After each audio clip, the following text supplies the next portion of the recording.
24 సీట్లేనా 24 సీట్లేనా after all 24 సీట్లేనా అని అంటున్నారండి. ఎవడంటాడు? ఎవడికేం పని? జగన్మోహన్ రెడ్డి గారికి ఏం పని? వైఎస్ఆర్ కాంగ్రెస్ పార్టీకి నువ్వు 24 కాబట్టి 4 తీసుకో, 2 తీసుకో, 0 తీసుకో. 2014లో 0 సీట్లు కదా, ఏం తీసుకోలేదు కదా. మరి ఎవడు ఏమన్నావు ఆ రోజు? మాకేం అవసరం? నువ్వు సీట్లు తీసుకోలేదని మాట్లాడామా? తీసుకుంటే ఏంటి, తీసుకోకపోతే ఏంటి? ఎవడికి బాధ? నువ్వు సీట్లు తీసుకోకపోతే ఎవడికి బాధ? ఒక విరివాడ రామచంద్రరావుకి బాధ, ఒక దుర్గేష్కి బాధ, లేదా ఆశ పెట్టుకున్నటువంటి జగ్గంపేటలో కుర్రోడు ఎవడో గుళ్ళో పడుకున్నాడు ఇవాళకు కూడా. ఆయన పేరేంటి సార్? ఏంటి సార్? సూర్యచంద్ర అంట. ఆ సూర్యచంద్ర లబో దిబ్బోమని ఏడుస్తున్నాడు, అతనికి బాధ. లేదా మీరు హాస్పిటల్లో నిరాహార దీక్ష చేస్తుంటే ఫోన్ చేసి నా మాటిను నేను ముఖ్యమంత్రి అవుతాను, నేను ముఖ్యమంత్రిగా పోటీ చేస్తాను, నువ్వు నిమ్మరసం తీసుకోమని ఏలూరు హాస్పిటల్కి ఫోన్ చేసినటువంటి హరిరామ్ జోగి గారికి బాధ.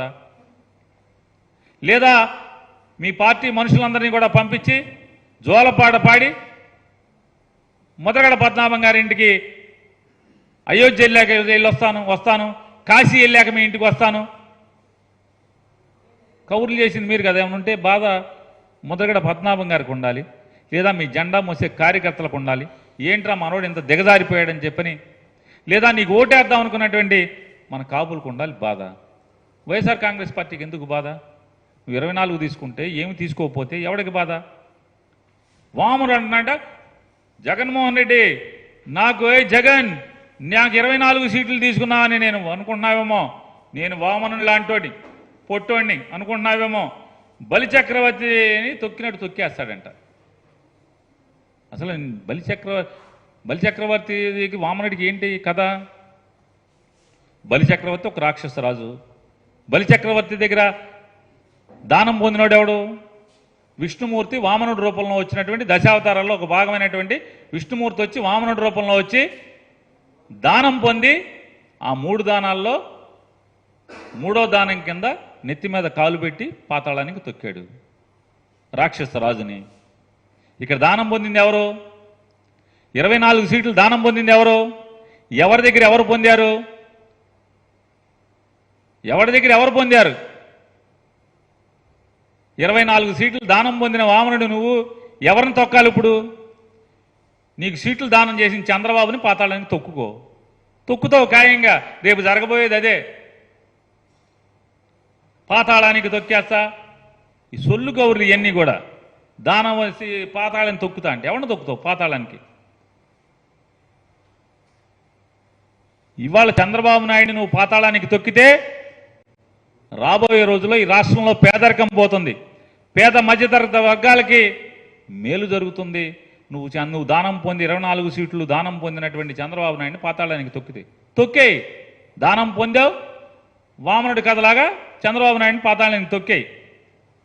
సాధారణంగా ఎవడన్నా పొగట్టాకి పక్కనే ఉన్న పెట్టుకుంటాడు, లేదా ఇద్దరు కలిసి ఉన్నారు కాబట్టి పవన్ కళ్యాణ్ని చంద్రబాబు పొగడాలి, చంద్రబాబుని పవన్ కళ్యాణ్ పొగడాలి. చంద్రబాబు ఒక్కటంటే ఒక్క మాట పవన్ కళ్యాణ్ గురించి మాట్లాడాల, ఒక్క మాట కూడా.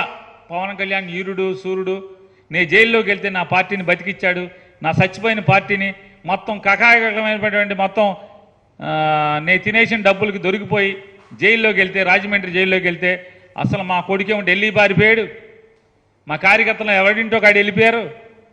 పవన్ కళ్యాణ్ వచ్చి మా పార్టీని బతికిచ్చాడు, లేకపోతే మా పార్టీ అసలు మామూలుగా పోటీ చేయటానికి కూడా కనీసం ఈ 94 సీట్లు డిక్లేర్ చేయడానికి కూడా మనుషులు ఉండేవాళ్ళు కాదని చెప్పని ఒక్క మాట చెప్పాడా? చెప్ప. చివరికి మన డబ్బా, మన సెల్ఫ్ డబ్బా మనమే కొట్టుకోవాలి ఆయన చెప్తాడు. పవన్ కళ్యాణ్ అంట, ఆయనేమో ఎంత కర్మ అంటే పవన్ కళ్యాణ్కి, అతని గురించి అతనే సెల్ఫ్ డబ్బా లేపుకోవాలి, జాకీ పెట్టి అతనే చెప్పుకుంటాడు. రాక్షసులు అంటే రాక్షస గణానికేమో కొమ్ము కాస్తాడు చంద్రబాబును వాళ్ళ అబ్బాయికి. ఈయనంట వామనుడు అంటాడు. అసలు పురాణాల్లో పోల్స్టాకి పవన్ కళ్యాణ్కి ఏంటి ఏముంది? అసలు ఏం పాత్ర ఉంది? శల్యుడి పాత్ర ఒకటే ఉంది. పవన్ కళ్యాణ్ పురాణాల్లో పార్చాలంటే శల్యుడి పాత్ర ఒకటే. కాపుల్ని ఇతని మీద విపరీతమైనటువంటి అంటే మాకు కూడా ముఖ్యమంత్రి ఉంటే బాగుంటుంది కదా. పవన్ కళ్యాణ్ చెప్పాడు కదా, ఇన్నాళ్ళు కమ్మోళ్ళు ఆంధ్ర రాష్ట్రాన్ని వేలారు, రెడ్లు వేలారు, మన కులాన్ని నుంచి కూడా ఎవడొకడు ముఖ్యమంత్రి అయితే బాగుంటుంది కదా, రాజ్యాధికారం కాపులకు కూడా వస్తే బాగుంటుంది కదా అని కాపులందరూ కూడా ఆశపడి సరే నీకు ఓటేద్దాం అనుకున్నారు, ప్రయత్నం చేస్తారు. మెజారిటీ అంటే చాలామంది కాపులు అనుకుంటున్నాం అనుకో.